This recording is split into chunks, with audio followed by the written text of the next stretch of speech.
Hello?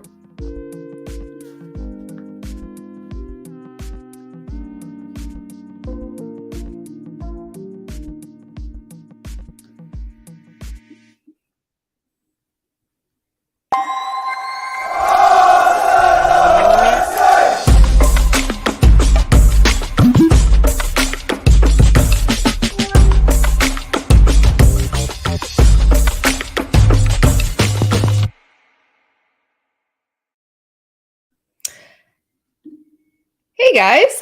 Hold on, I did get everything done before I pressed live. Sorry. Hey guys, welcome to She Knows Arsenal. My name is Jessica. I'm your host. You can follow me on Twitter at Justino Tweets and at She Knows Arsenal. Welcome to another episode of She Knows Arsenal Daily News, the not so daily news show, because you guys know I don't do this every single day, only when things are actually popping off. But as Arsenal season has crumbled to the ground, there's tons of things to talk about. And it's so sad because at the end of every single season, it feels like we are rushing to talk about transfers because inevitably what we did in the summer wasn't enough, or we feel like it wasn't enough, and we just need like a whole new team. And that's what it feels like again. So, yeah, here we are. But if you guys could do me a favor and like the video, subscribe to the channel, and also let me know if you can hear me clearly, if you can see me clearly. Yes, this is how I woke up. Deal with it. You know what I mean? So, yeah, let me send out the tweet and let people know, that we are live really quick.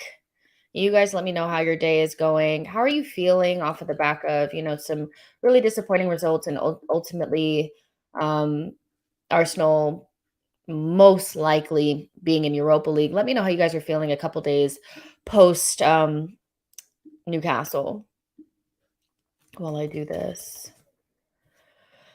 Okay, letting the people know. Let's see. Steve says, good evening. Good evening, Jess. Good evening to you as well. Captain Joka, good afternoon. Jess, good afternoon to you as well.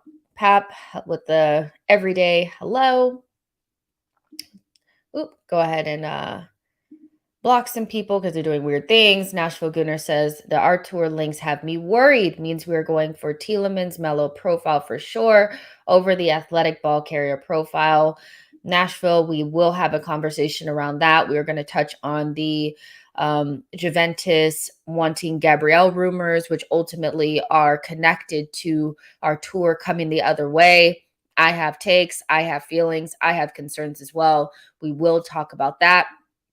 Lynn says, hey, Jess, have you heard that the FA has done an investigation on PT, Paul Tierney, for being biased in maybe the North London Derby, and apparently they have decided the game should be replayed, and the news came out 6 hours ago. No, I have not seen that. Yeah, I haven't seen that personally. I just want the season to be over. We all know that game was maybe refereed a little bit. The refereeing was not up to the temperature of the game, and Paul Tierney looked very desperate to make those calls, give the penalty and all that kind of stuff. But at the same time, it's kind of like, I think we did enough damage to ourselves where, I feel I'm more interested in talking about what we can do to make sure these things don't happen to us again. But yeah, if we replayed it, do you actually think that we would win? What do you think? Arsenal Granny says we do need some physicality for sure. Blaze says, hi, Jess. How are you doing? You guys, I'm doing okay. I am traumatized. Again, another season of Arsenal trauma. But this is what it feels like being an Arsenal fan. It's the hope that kills you. And so for me, it's just another season, same thing. So I'm feeling okay. But yeah, we'll talk about it. Matt G says, I don't think there's anything in the Gabriel to Juventus rumors. Captain Joka says, Jess, I have a feeling Norwich will pull it off. Might sound crazy, but it might happen. I don't even want to get my hopes up. Fab Too Cool says, I'll feel better if we bring in 5 top quality players. So with that, let's go ahead and get started. So again, like the banner is saying, we're going to be talking about Gabriel Jesus. The fee has been revealed. I'll also ask you guys what fee feels, fair for Gabriel Jesus with 1 year left on his contract. Dybala links, those keep coming up. We'll talk about what we think the validity of those are, and if Dybala is the type of player that you guys would want to come to Arsenal this summer. Arsenal's summer plans, how much money is going to be available, whether or not Champions League will hurt our chances of getting top players. Arteta saying he wants quality over quantity when we have barely any players as it is. How many players need to come into Arsenal, and what do the profiles need to look like? The rumor that won't go away around Gabriel to Juventus and Artur coming the other way with a little bit of cash probably, and Pepe wanting to move away. Those are things that we're going to discuss today. So like the video and subscribe to the channel. But before we get into that, let's just touch on the Arsenal, the home kit. So this dropped today. Kits always drop, it feels like, off of the back of some really bad results, but ultimately it's just because at the end of most seasons when they drop home kits, our season has petered out. I feel like we would feel so differently about everything had we had won maybe a couple more games, and then we'd be loving the home kits, and there wouldn't be so much like, oh my gosh, they're dropping kits in the midst of us playing poorly. These are pre-planned. We just played like crap, so it hurts a little bit more. But just quickly, how do you guys feel about the home kit? Do you like it? Do you not? Do you like the collar? Do you not like the collar? Will you be purchasing the home kit? Do you feel like off of the back of another disappointing season, that you want to continue to fund Cronkies and give them money? Do you feel like maybe that's not something you want to do? How do you guys feel about the home kit and it dropping? Do you like it or not? HM says the collar is a disgrace. Ben Turner says, just subscribe to the channel. Love the content. Just thank you so much for this, the subscription. I really appreciate it. Yeah. It's free and it helps me. Let's see. Olivier says, buying winter shirts always better. Jayville says, never really liked the collar jerseys. Lucas, 8 out of 10 kit. Alistair Ben says, yes, I will be buying the kit. Yeah, the collar is a disgrace. Yeah, I mean, like, I think there's mixed reviews on this. Nashville says it's got a cool retro vibe. I like the kit. So yeah, I hear that. I guess my thoughts on it are kind of just more like, I don't know. I think it looks okay. I'm not a big fan of collars, so I probably won't be buying this one. I like the black one better, so I may buy that one. This one is just more, I don't know. It just is what it is. I think this year's actually grew on me once I saw it on the boys, but like this one, when I saw it on the other Arsenal players, I just thought, meh, but I'm also like not loving Arsenal right now, so it may just me just being a little bit salty. But it's just a meh kit. I think it's, maybe I would give it like a 6.5, a 7. I won't be purchasing it. I don't wear collars. It just wouldn't look right with my hair and stuff, so there you go. But I just wanted to know if you guys were going to purchase the kit and how you guys are feeling about the drop. We know the timing is just what it is. They plan this ahead of time, and they'll probably play in this kit against Everton. I'm more concerned about how are we going to play in this kit? More than anything, we've had good kits for a long time. I want to see a good team, so yeah, you guys, I'm still a little bit salty. Football Chapo or Capo says a choker to replace the collar would be more appropriate. Okay. Nashville says most things do joke. I see you guys are talking to each other. Lynn says I'm more like you. The black one is better for me. Yeah, the black one is more what I would be interested in purchasing if I do buy one. The home kit is what it is. I see a lot of people like the retro though. Lucas says, I always buy the away or the third kit. So fair enough. I just wanted to get a quick little, are you buying it? Do you like it? Not, whatever. S says it looks exactly like the 17-18 kit. So yeah, I don't think people are really into the kits right now, but we know people are going to go out and buy it. It is what it is. So moving forward, the first thing I wanted to kind of address is this report. Obviously, I don't subscribe to the Evening Standard, so we're just going to kind of talk about this little beginning part. But the Evening Standard kind of came out with this Arsenal to confirm transfer plans as Mikel Arteta targets quality over quantity. Arsenal will target quality over quantity in the transfer market this summer, with the club ready to significantly back Mikel Arteta again, despite likely missing out on Champions League football. So that's the headline for that, and there's been reports around like 100 to 150 million pounds to be spent. That's all in with sales as well. And this quality over quantity line has kind of come out over and over. We know Adu a couple of weeks ago was talking about getting one or two really big, like game changer type signings in. So that's kind of the vibe. And I wanted to know from like your guys' perspective, do you guys feel like Arsenal will be able to attract the type of players that are going to really the lift the ceiling of this team? Um, when you have Europa League football and when you've had it for a while and you've been outside the Champions League, I do think it hurts your ability to attract the top level players. Even though we're Arsenal Football Club and we know people want to play for Arsenal, you'll have to pay very high wages to get them in the door if they want to come, and it's just hard, So I'm not really sure, especially with Arteta being the manager. And here's the thing is, you guys know I always keep it real. People kind of ignore the elephant in the room that if you have a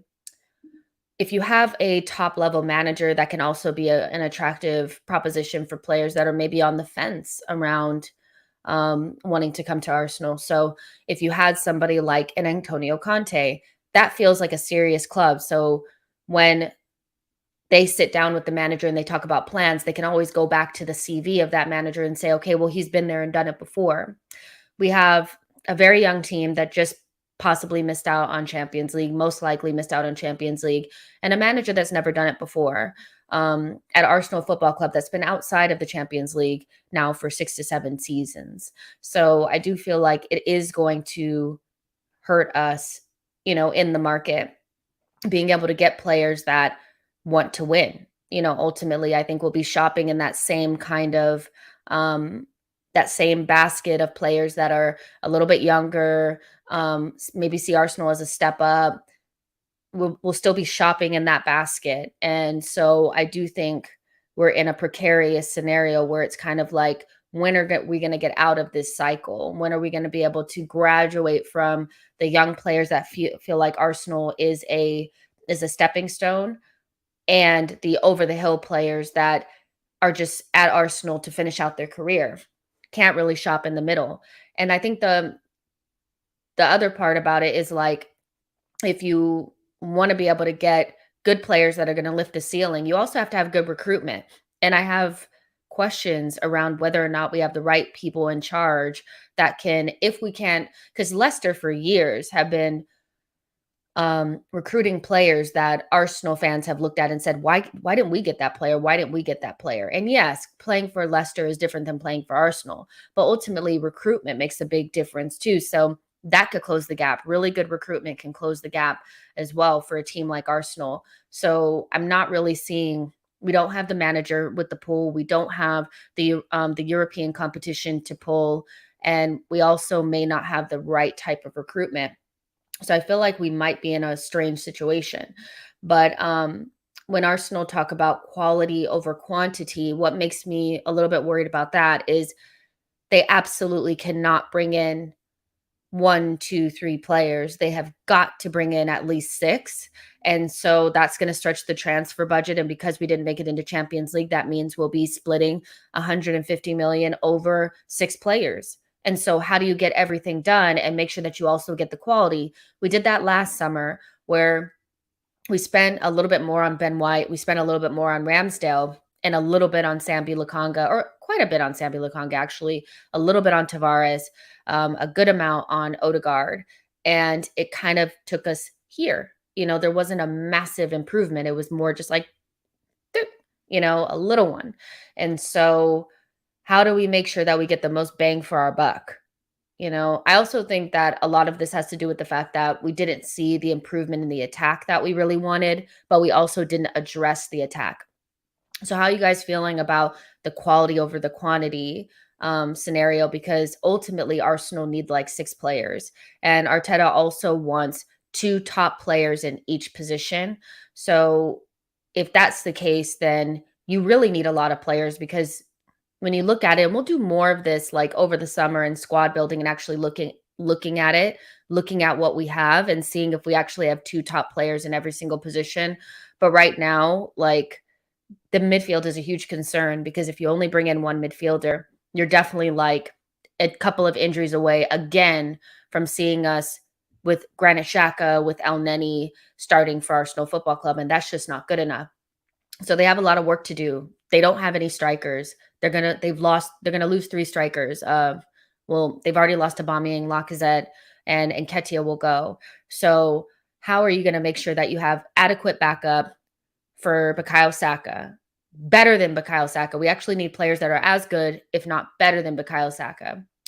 How are you gonna make sure that you have two strikers, one that's going to lift the ceiling of Arsenal Football Club, that can actually make sure that they lead the line for Arsenal, can get at least 15 goals a season, and also make sure that the guy that's behind him is also quality? How are you going to make sure that you have two left wingers with quality? How are you going to make sure that you have adequate backup for Thomas Partey? How are you going to make sure you have a top quality left central midfielder? That's a lot of work for 150 million. So again, recruitment's really important, because if Adu is smart, he'll be able to find gems in the market that we can actually work with. But, if he's just pulling from Kia's, phone book, then we're messed up here. Let's see. Jayville says, I think it makes sense in terms of what we're looking for in the summer, because last season was younger players and revamping the squad. This season is more heavy hitters, but Europa League does hurt recruitment. Lynn says that's not enough to get quality players in when other teams are paying 100 million for one player. Yeah, I mean, we're just not quite at the place where we could spend 100 million on one player. We need to spend 30 million on six players, 30 million each on six players or something like that, between 20 and 40 for six players, so that does hurt things a little bit. But if the recruitment is good, then you can kind of close the gap. If the recruitment is crap and you bring in Lokonga and Tavares, that didn't really help us, did it? I mean, they could end up being really good players in the future, but in the short term, the next 1 to 3 seasons, it could look like we made a huge mistake there. Nashville says we can attract players. We are a huge brand. We will shop in the same market. We always do, a level down from the top level. Billy Ferbaldi says 2 strikers, 2 midfielders, 1 fullback. Okay. Yeah, that sounds about right. How many players do we need and what are the positions? I think we need 2 fullbacks. Because I'm not sure we want one 19-year-old and like somebody like Aaron Hickey to be deputizing on both sides. Because if Kieran Tierney is out, which he will be, and Tomiyasu is out as well, that back line, this stat really just was like the epitome of our season and why it crumbled. The back line that we love, Ramsdale plus Ben White, Gabriel, Tomiyasu, and Kieran Tierney, only played together 10 times this season. 10 games. That was it. So bringing in Aaron Hickey and having him play on both sides inevitably will create a scenario where you're going to still be seeing the likes of Cedric or Tavares playing. You need 2 fullbacks, and they need to be up to the standard and be able to start over Tomiyasu and Kieran Tierney. Aim higher. Don't just get some guys that could just do a job. That's why we are where we are right now. We're getting guys that can do jobs, and they actually inevitably can't do the job that we require. So there you go. Captain Joka says, I agree with Arteta, because during the Wenger days, we signed a lot of panic buys. Now we have to buy quality players so our backups are not far up off of the starting 11. Yeah, and I mean, that's ultimately where they made a mistake last summer. They bought Tavares and Sambi Lokonga to deputize for 2 of our most important players that are also injury prone, and they weren't up to the standard. The backups were too far away from the starting 11, so they need to not be scared to bring in players that could potentially compete for the starters' positions. If Thomas Partey is injured, we need somebody like basically they're not good enough if the starter were to get an cruciate injury and be out for 9 months, and you wouldn't be happy about them playing. So essentially, of course, we're all okay with El Neni playing 1 game here, 2 games here. But if Thomas Partey tears his cruciate, or he does his cruciate, or whatever it is, and he's out for 9 months, would you be happy with El Neni playing for that amount of time? I think this would be 100% no in this chat box. So For me, it's kind of like that should be the standard. If Aaron Hickey is good enough where when Kieran Tierney inevitably gets injured for 2 or 3 months, we wouldn't be scared or we'd be actually happy for him to play, then he's good enough. That should be the standard. If we would be scared, then we shouldn't bring those players in. And I don't really believe in buying backups. We need to bring in players that can compete with the starting 11. We always do the backup thing and inevitably they fall short. They're not good enough. That's why they're backups. Stop being scared to bring in players that can compete. Yo-Yo says the last window brought in players that were seduced by Arteta's vision of Arsenal. Players like Partey, Pepe, Abba signed due to the legacy of Wenger's Arsenal. Fair enough. Let's see. Billy says, I think Gabriel Jesus will get done. Arsenal will attract players. Just Party left Atleti with Champions League for Arsenal. Arsenal have money and the big name. And that's the thing. They're going to have to spend those saved wages. Another thing that kind of irritates me is that Arsenal fans are too concerned about the wage bill and wanting to keep it at a Leicester level. We're not Leicester. Leicester want to keep their wage bill conservative. They want to sell their best players off to the likes of Chelsea and Man United and stuff like that for big fees. And they don't pay big wages. They're not going to pay the Yuri Tielemans and the James Madisons and the Vardys the 200 to 250 grand a week that they would require, to stay at Leicester. Maybe not Jamie Vardy, but you guys know what I mean. Yuri Tielemans, James Madison, these players are going to want, top four wages at some point. We're Arsenal Football Club. We did not reduce the wage bill to keep it down because we need to be like scared or whatever. We got those wages down so we can give them to some top level players. Gabriel Jesus, if we're not in Champions League, is going to require more wages than probably if we had Champions League, to be honest, to convince him to come. A Yuri Tielemans is going to want the same amount of money as Gabriel Jesus, which is probably 100 and something grand a week. So that wage bill is going right back up. The issue is that the recruitment has to be good. We won't be talking about the wage bill if the players that we buy do the job that we expect them to do when they come in. That's Edu and Arteta's job, is to make sure that we don't talk about the wage bill. If we're talking about the wage bill, it's because they made a mistake. And so I don't want to hear anything about, oh, well, he wants, 200 grand a week. Yeah, good player's probably going to want that. We have Lacazette on 150 or no, 180 grand a week. We should be giving a top level player that money. That's what we should be trying to entice them with. You know what I mean? Avit Troop says, apparently Dejed Spence to Spurs is nearly done. Fair enough. I think we're looking at somebody else anyway. And I didn't really think he was that good. That's just me. I think he had one or two good games up, playing well and playing up. He's okay. James T says we need a few free signings to stretch the budget. S says we need both. Alistair Ben says Arsenal look like they already have two signings in the Scottish guy and the Brazilian. So maybe that's Aaron Hickey and Gabriel Jesus. Jorhan says just players wanted to play for Wenger and a competitive Arsenal. Not this loser that thinks that the greatest manager to ever live. Get this guy out the door to start the road to getting back where the club belongs. Yeah, I mean, I hear that people are upset about the whole Arteta thing and why is he not getting sacked. But the reality is that this is going to be his last season, in my opinion, if he does not live up to this generational manager tag that he's been given by the fan base and by the club. They have ultimately marketed him to us as a generational manager that has all these great ideas and is going to take us back to where we want to be.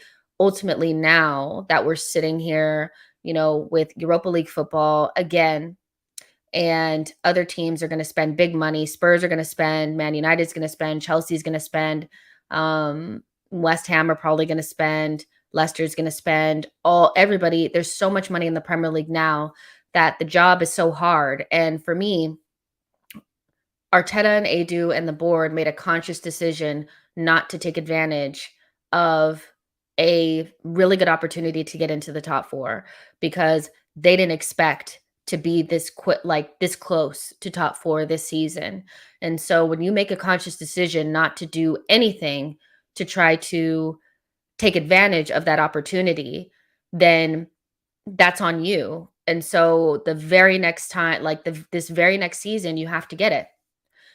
Just because you didn't expect for that opportunity to be there doesn't mean that you're not going to jeopardize the project by going after top four. Like the idea that it's either you get Dennis Suarez and you ruin the project, or you wait for your number one target. Like there's something in between that.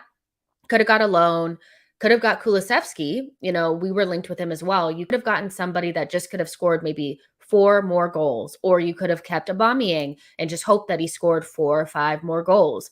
That's really the margins that we're talking about. We're not talking about, an 8-point gap or anything like that. We're literally talking about the difference between losing to Brighton or not, which could have just been the difference between having goals in your team or not, really. So when you make that conscious decision and you basically say, well, it's okay for us not to get it because we didn't expect to be this far along in our process, so we're going to stay on track, then it's your funeral. And so Arsenal fans should expect Champions League next summer, because if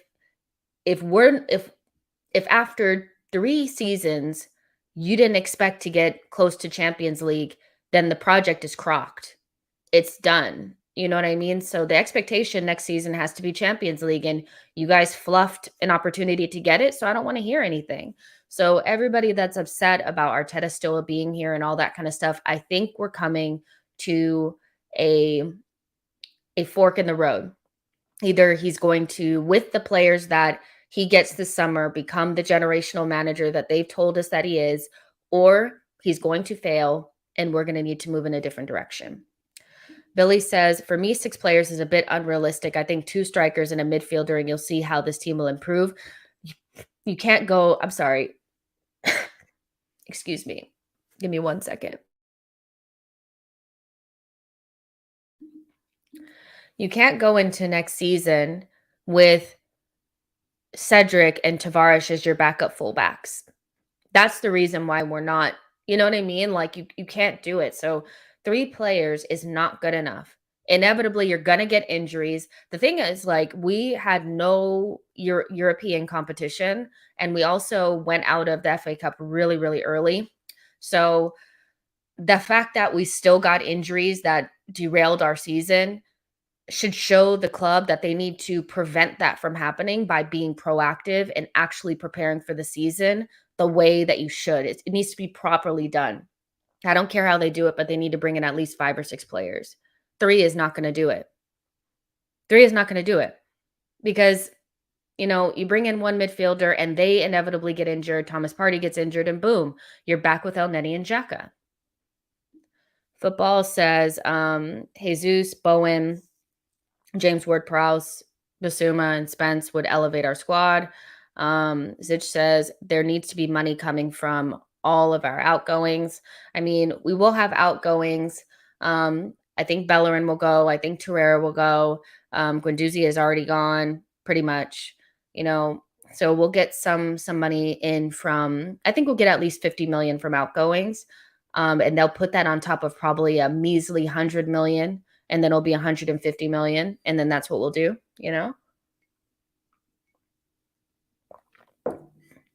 Alistair Ben says, if players don't like competition in their spots, then we don't need them. I agree 110%. The idea that you're some good person because you don't want playing time and you're okay with collecting the check, for me, is just not it. Rahat says, it's do or die. If you can't get the right manager, if you can't get the right manager and have to do with Pep's assistant, then for now, hope is to back the manager until you can get a top coach in. Olivier says Arteta hit the target. Next year is top 4. If he doesn't get us that, then he goes. So transfer pressure again, but they have done a good job last year. I honestly feel like he would have alleviated more pressure. He would have alleviated some of the pressure off of him had they had just made any sort of signing in January or kept Aubameyang, because the difference between top 4 right now is probably a couple goals. And so this whole idea that we're ahead of schedule so we don't need to take advantage of an opportunity, I think for me puts more pressure on Arteta. He has no more time left. He literally has to start the next season. Like nobody's going to accept, oh, we played Man City and Chelsea in the first couple of weeks, so it's okay that we just like literally lost all of our games. No. Nobody's going to accept another season of 50 something goals. It's not going to happen. You need to either do it or you don't. And so not taking advantage of that opportunity, I think, has put more targets on their back and more pressure on them. And that's on them. They actively didn't do what was necessary. Um, you know, Lynn says just for me, the only clubs in the Prem who are going to spend really big is Man United, Man City, and Newcastle. The rest won't be spending much more than us, but it will depend on how wisely we buy. And that's the thing. It's Aston Villa will back Steven Gerrard and Leicester will buy players. But the thing is that other teams that are below us tend to have better recruitment than us. So they close the gap on us anyway. So it's all about recruitment and whether or not Adu is actually a good DOF, which I have very huge questions around. Reggie says, Jess, given that much like last season, everyone expects other teams to improve. Aren't you just saying that unless they spend $1 zillion, you can't expect them to fail? No. And here's the thing. It's like, I get that everybody spends money and then there's always surprises. Like there's some teams that you expect to be really, really good and they don't end up being that. But the thing is Arsenal have to plan and be proactive. Like every single team is going to improve. We cannot count on other teams not being good next season. Because if we plan like that, they will all be good. That's how life works. I don't know if you guys, I've been on this earth for 33 years. And how it happens is when you don't prepare, everything falls apart. Everything falls apart. Everything that you could have imagined what goes wrong when you don't prepare. When you do prepare, nothing happens. Nothing happens. You're just sitting there like, oh, okay, well, I prepared, but nothing happened. So for me, is we can't expect that a couple of teams are going to spend a lot of money, but it'll fail. If we do that, everybody will be good. We have to prepare as though everybody else is going to be good. You know what I mean? So yeah, I think we need at least 6 players. 6 players, like 5, 6 players, for sure. 2 fullbacks, it's going to end up being 1 midfielder. I'm pretty certain about that because they've already given Elneny a new contract. And so it's going to be Elneny and Lokonga trying to live up to Thomas Partey when Thomas Partey is injured. We're going to set up the same, but we need a winger to replace Pepe and 2 strikers or another, a left winger that can play striker and then somebody that can play striker as well. So it needs to be 6 players. They need to figure it out. Maybe a free signing will help them out, get it over the line. But that's on them. That's on them. And I don't care about, like, Matt Turner doesn't count to me because you signed him in January. Austin Trusty is not somebody who's going to play for Arsenal next season. And you spent like $2 million on a kid that's not even going to play for the first team. 6 new signings from now is what's required, because none of those people, Turner, Trusty, or Marquinhos, improve the first 11. So those don't count as far as I'm concerned. So yeah, but let's see. Oh, Butterpants says it's called Murphy's Law. If anything can go wrong, it will. And we didn't really prepare the way that we probably should have in the summer. So everything went wrong. We need to be more proactive and not reactive to the things that are happening around us. Lynn says, my concern is either Adu, he wants to target Brazilian players because he knows more about them, but a good football director can make signings from anywhere. And that's the issue. It's like, are his limitations in the market going to ultimately limit Arsenal? Absolutely. Is his inexperience going to ultimately hurt us? Yeah. So, yeah.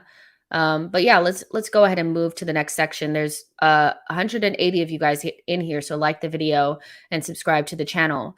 first thing I want to talk about is Gabriel Jesus, and his price has been revealed. And this has caused somewhat of a divide in the fan base because Manchester City have started negotiations at 55 million pounds. And so there's this feeling like the price is just going up and up and up and up and up. So everybody assumed that the price was going to be really, really low because of his final year of his contract. But a club only really has to give the player away damn near for free when they have they're in their last year, if they need the funds, if they can't afford to let him go for free. I think Adam said it best. Let me read his tweet, because when he said it, I was like, please tell these people, please, because I really think people get it twisted that any player that goes into the last year of their contract should be damn near free. So Adam says, friendly reminder that a player being in the last year of his contract only matters to his transfer value if the club cannot afford to lose him for free. Manchester City don't need to be worried about losing Gabriel Jesus for free. So they can put whatever price they want on him. And because they know Arsenal really want him, they're going to start negotiations high. I don't think we need to be freaked out about this at all. Everybody starts negotiations higher. Arsenal do it all the time. We overrate our players. Like, we wanted 20 million or something for Granit Xhaka last summer. So we started the negotiations really high, even though a lot of us were like, just give him away. You know what I mean? So with this, they start at 55. We probably want to play somewhere around 45. So we'll probably meet somewhere in the middle. I wouldn't get too worked up about this, you guys. And I know people are like, well, he's not worth 55 million. He's not worth 50 million. He's not worth 45 million. Who are you going to get that's better than him for less? That's my question to you guys, is if you don't think Gabriel Jesus is worth 45 million, 50 million, whatever, who are you going to get for 45 million that's better than him? Be honest. They want 80 million plus for Darwin Nunez. They want 100 million for Osimhen. They want 60 million for Tammy Abraham. We need 2 strikers and probably another attacker and probably 3 more players. So again, who are you getting for 45 million that is a guaranteed better player than Gabriel Jesus?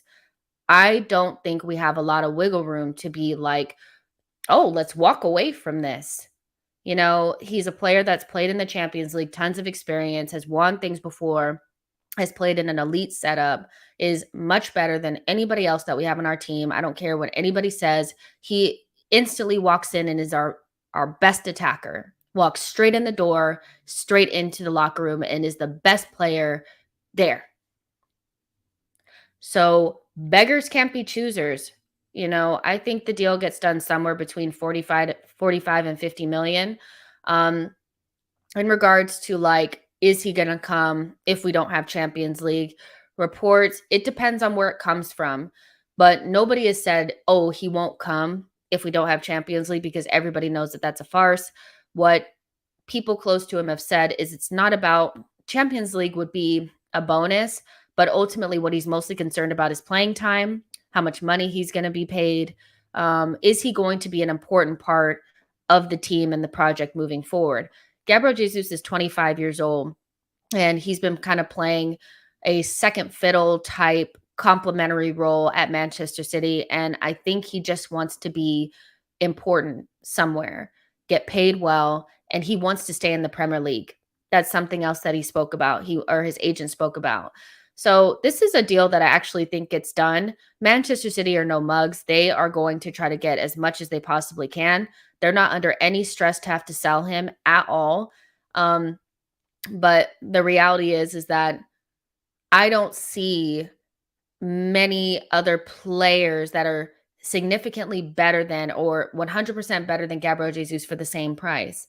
So yeah, I think he's one of the best opportunities for us in the market to get a more experienced player that's not too old, and we can also still improve the squad beyond that with him.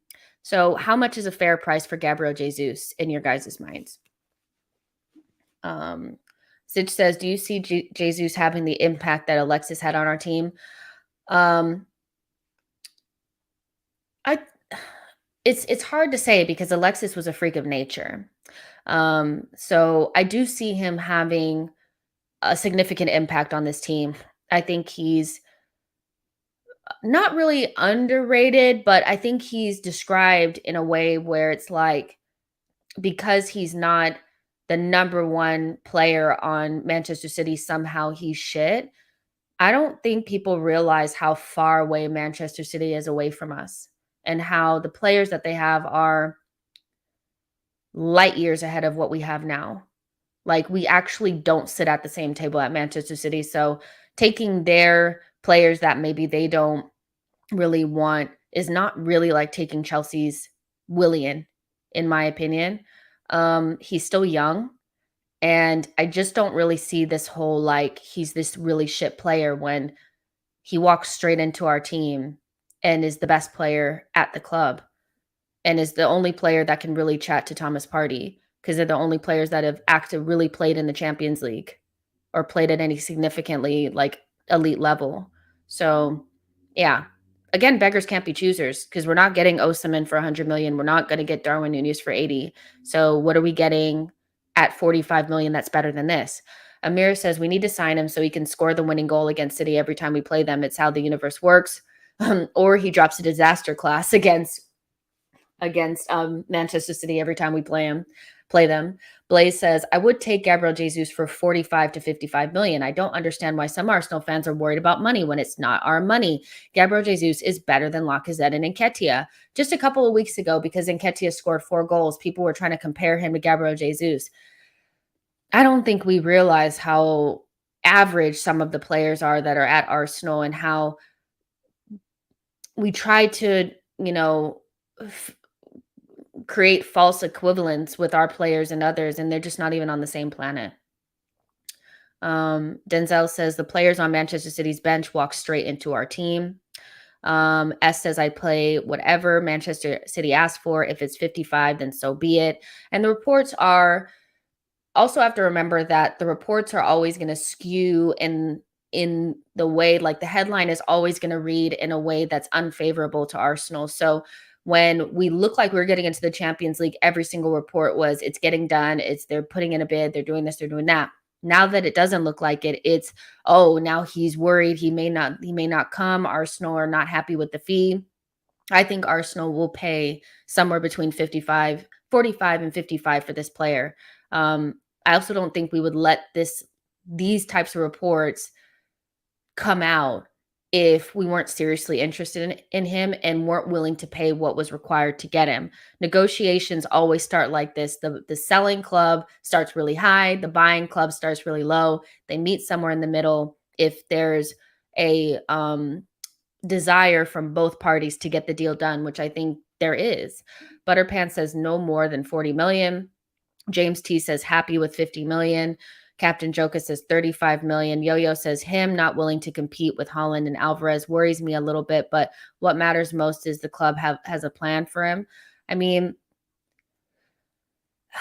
I kind of understand what you're saying, but at some point you want to be the number one somewhere else. I don't think it's that cut and dry that he's just like, I don't feel like competing. He's 25 and your international career only lasts so long. And they're bringing in Erling Haaland.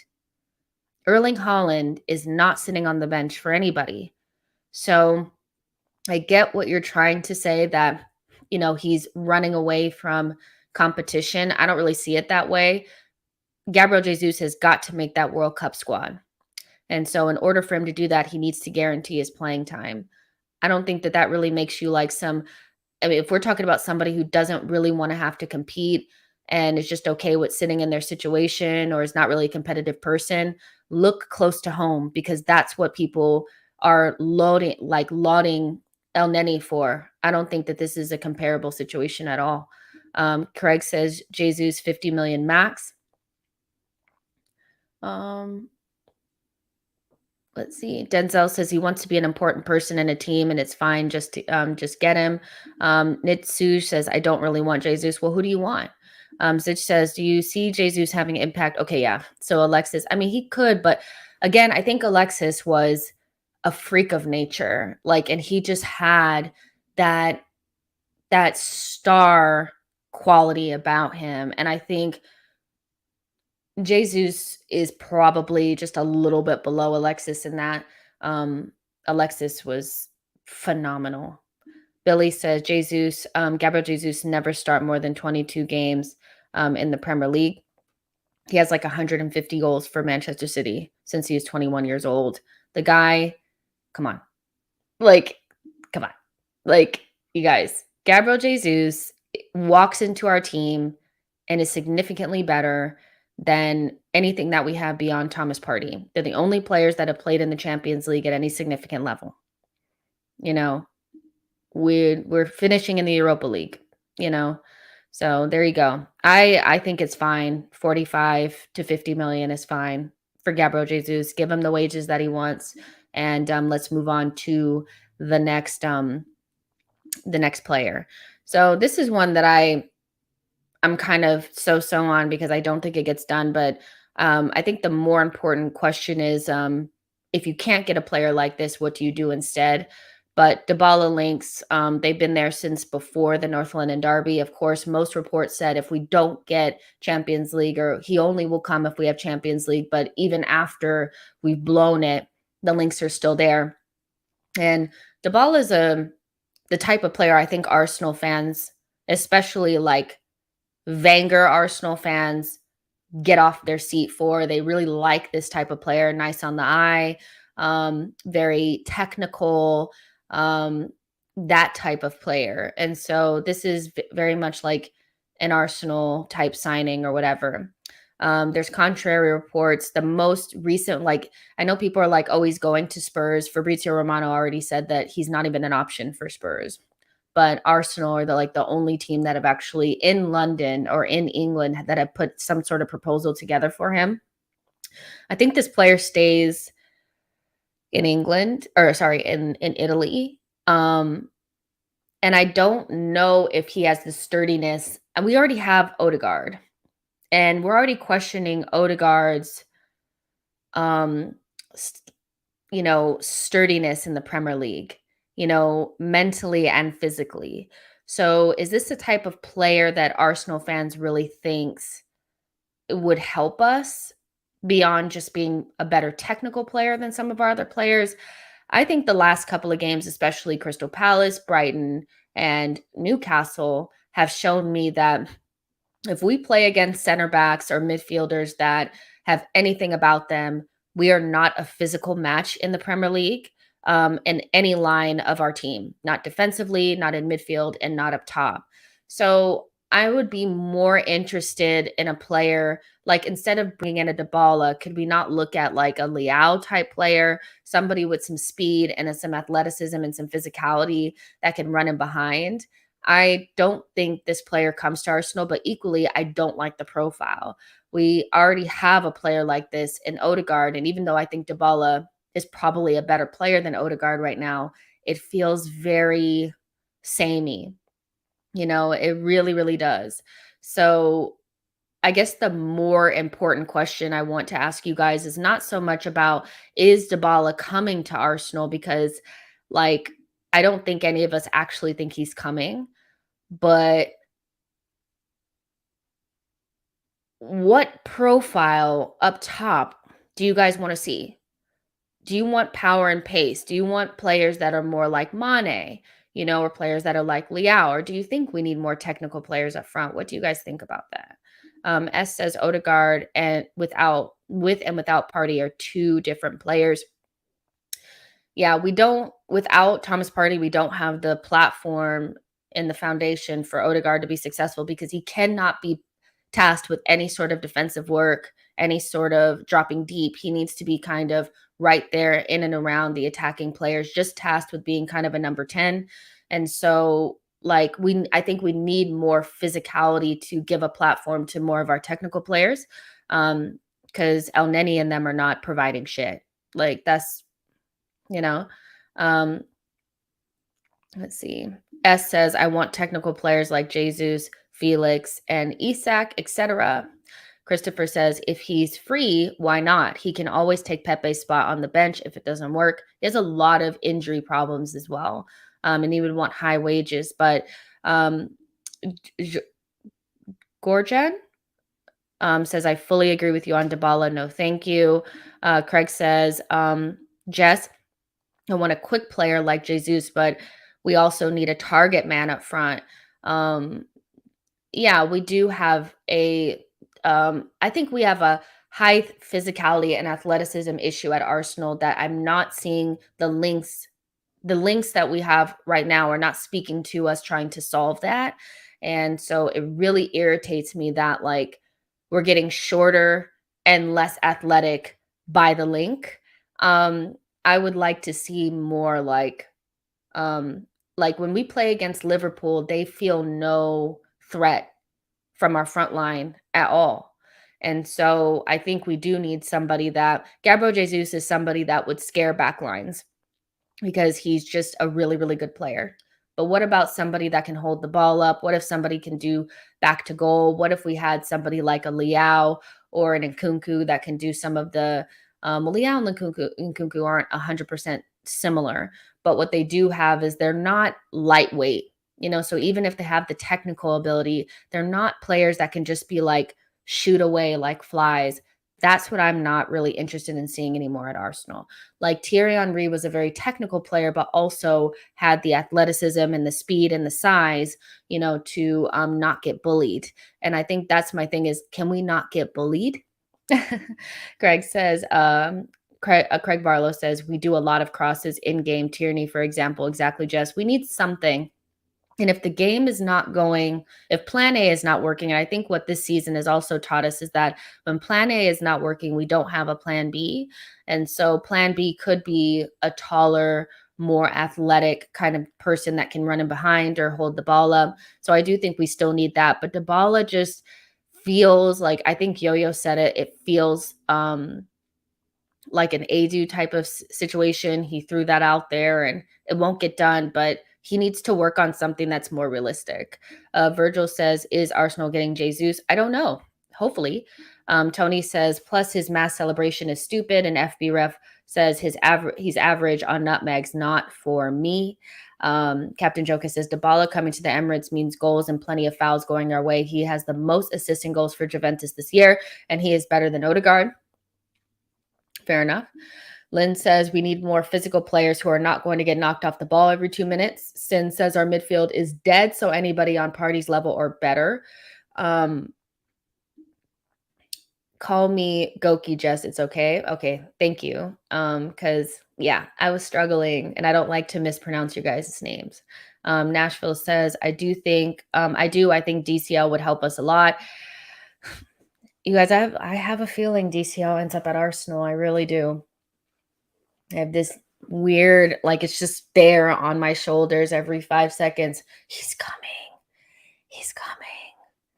He's gonna come to Arsenal. And the reason why I think that is because out of all of the physical, taller, more athletic profiles that we're looking at, he's the only one that's readily available for Arsenal and would die and be chomping at the bit to get an opportunity to come to Arsenal.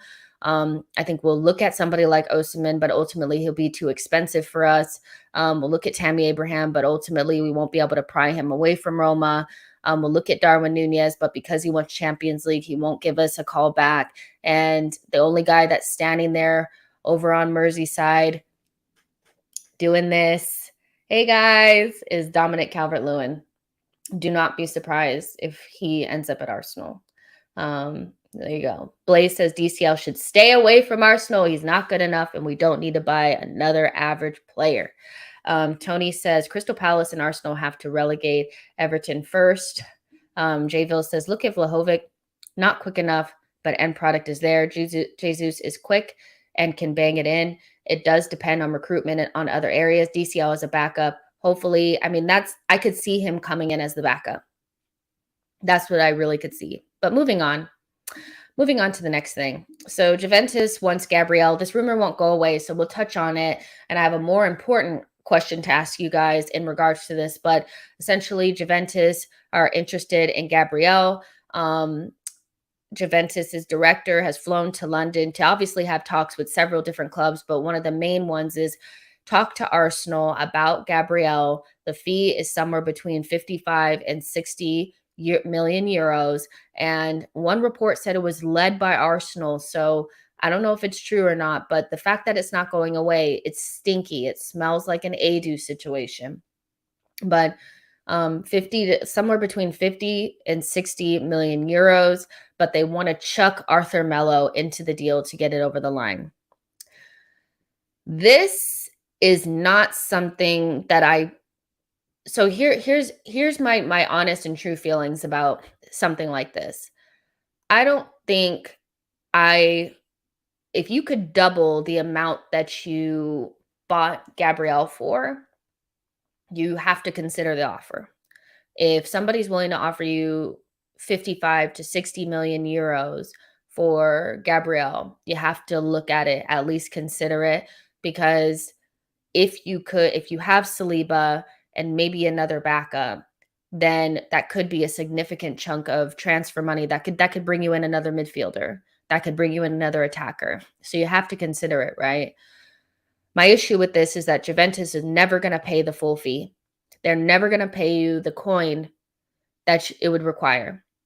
And they'll always try to chuck you some of the players that they don't want. And they're never going to chuck you the players that you actually would really take from them. So they're not going to give you Chiesa. They're not going to give you Vlahovic. They're not going to give you those guys. They're going to try to give you the people that they've been dying to get rid of for years. They'll chuck you a Ramsey. They'll chuck you Arthur Melo. And that's essentially what the deal would be. Now, they spent quite a bit. No, actually, it was a swap deal for Arthur Melo. But over January, they were asking for like 40 million for Arthur Melo. So what would be the point of taking Arthur Melo plus 20 million for Gabriel Magalhaes when I don't even think that they would be able to smartly make sure that we have left-sided center back cover? So this is something where it's like, if we had a smart club, I wouldn't be too worried about something like this coming out. But because we're stupid, we can't do this. Like, even if Adu want, like, no, we can't do this. But what I will say about things like this is journalists can't just make up things out of nowhere. They can't. There's always a little bit of truth to every rumor. Now, it may just be 10%, 20% truth, 30% truth, 50% truth, but there's always a nugget of truth, and that's what they build the rumor off of. So whether it's just Juventus are really interested in Gabriel and Adu at least took the meeting, or Adu's really considering selling Gabriel and bringing in Arthur Melo in some sort of make weight, this concerns me. This rumor really concerns me because I do think that we have to be open to the idea that bids may come in for our young players, and we will need to consider them depending on how much it is. But Adu and our board and our recruitment staff, for me, are not smart enough to do something where we won't feel this heavily after it's done. So my question to you is, under what circumstances would you consider selling Gabriel? Is he untouchable? Because we have players in our team that are considered untouchable by fans. The list may be different for the club in terms of who's untouchable or not. But is there a circumstance in which you would consider selling Gabriel? Let me know. And I'll see what you guys are saying.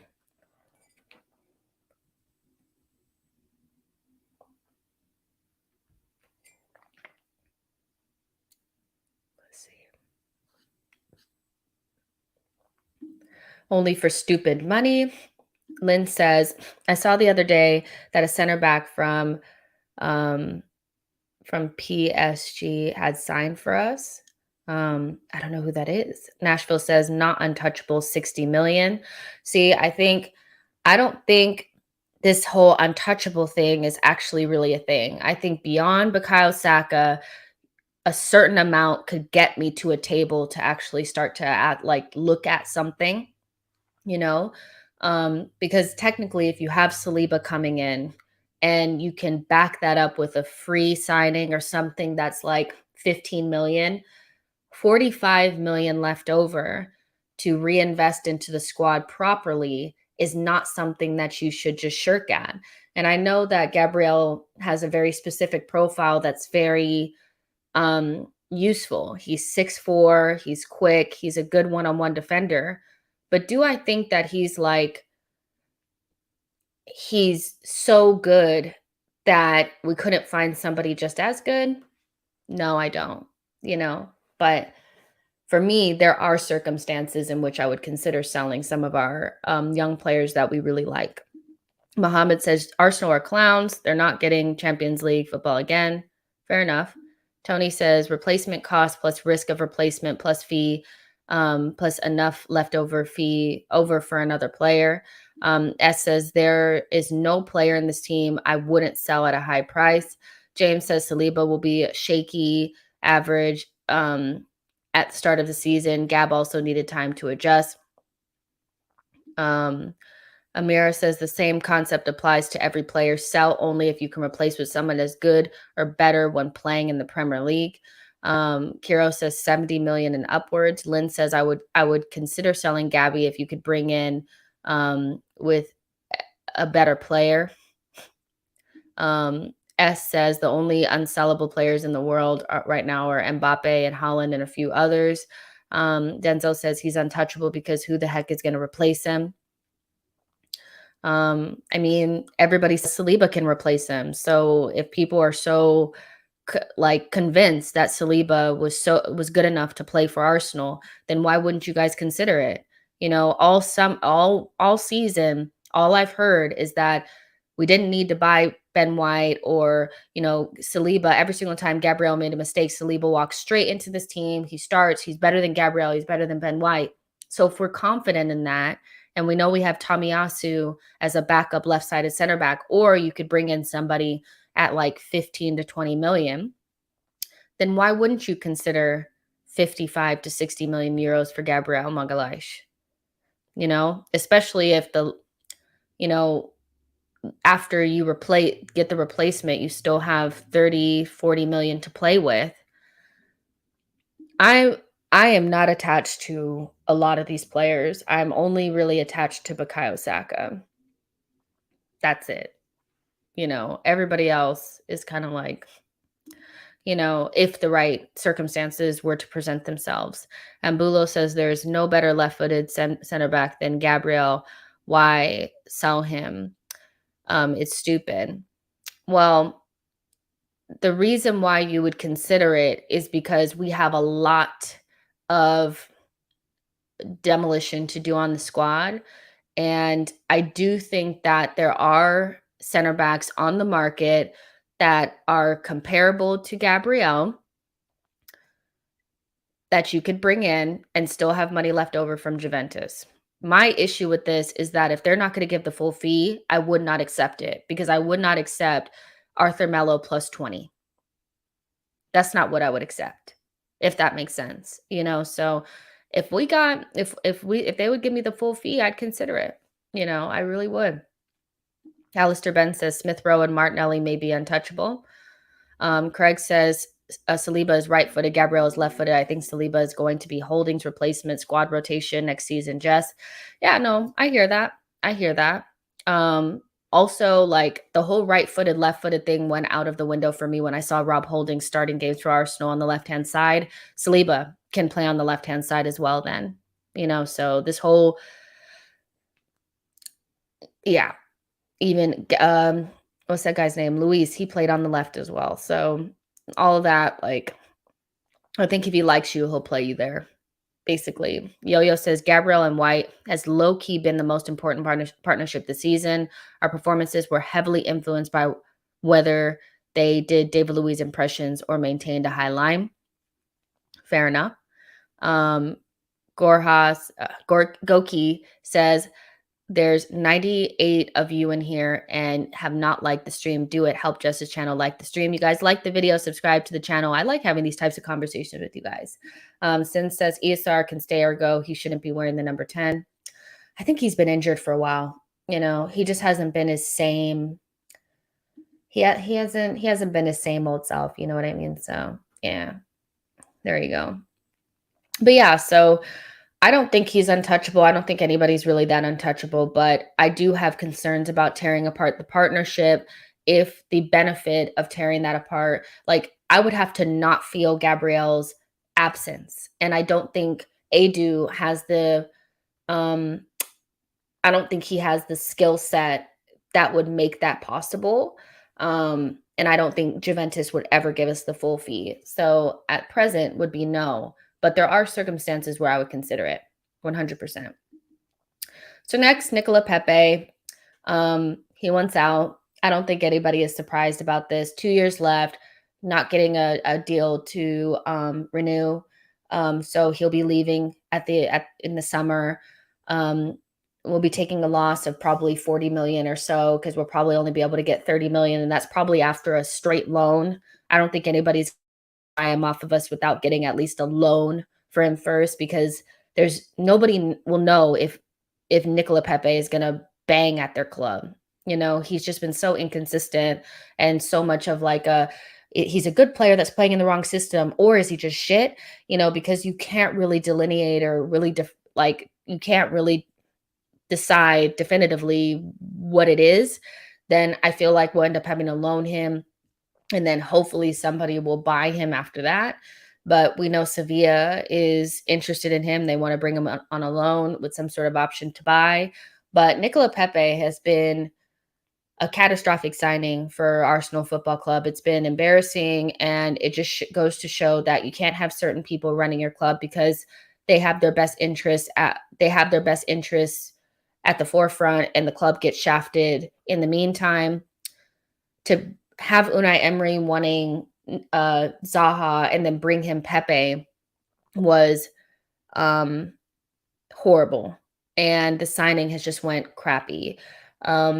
Nicola Pepe is, I wonder what it's like to be him, you know, to have made this big move to Arsenal and it go the way that it's gone, spending 3 years here under two different managers, not really being able to get your feet underneath you. You're 27 years old, so you're in your prime and you're looking for a move after your big move.